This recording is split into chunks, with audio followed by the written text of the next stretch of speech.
என்னிடத்தில் வந்து என் வார்த்தைகளை கேட்டு அவைகளின்படி செய்கிறவன் யாருக்கு ஒப்பாயிருக்கிறான் என்று உங்களுக்கு காண்பிப்பேன் என்று எங்கள் ஆண்டவராகிய இயேசு மகாராஜா சொல்லியிருக்கிற வார்த்தைகளுக்காக உங்களுக்கு கொடான கோடி ஸ்தோத்திரங்கள் உண்டாகட்டும்.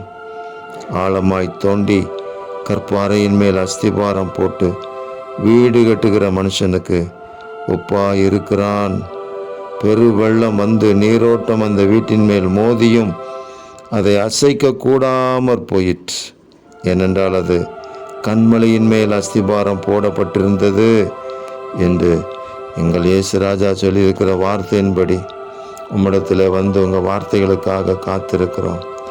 உங்களுடைய வசனம் எங்களுக்கு ஒவ்வொரு நாளும் கிடைக்கட்டும். உம்முடைய வழி நடத்துதல் எங்களுக்கு ஒவ்வொரு நாளும் கிடைக்கட்டும். ஆழமாக தோண்டி அஸ்திபாரம் போட்ட ஒரு மனுஷனைப் போல எந்த பெருவெள்ளம் இந்த உலகத்தில் வந்தாலும், எந்த நீரோட்டம் இந்த உலகத்தில் வந்தாலும் அசைக்க கூடாமல் போகும் என்று நீங்கள் சொன்ன வார்த்தையின்படி கண்மலையாகிய கிறிஸ்துவின் மேலே நாங்கள் அஸ்திபாரம் போடப்பட்டு நித்திய ஜீவனுக்கென்று வாழ நீங்கள் கிருபை தந்திருக்கிறதுக்காக ஸ்தோத்திரம். ஒன்றும் உங்களை சேதப்படுத்த மாட்டாது என்று சொன்னீங்களே, அந்த வார்த்தையின்படி தேவரீர் காத்துக்கொள்வதற்காக நன்றி. இரட்சகர் இயேசு கிறிஸ்துவின் நாமத்தில் ஜெபிக்கிறோம் பிதாவே. ஆமேன், ஆமேன், ஆமேன்.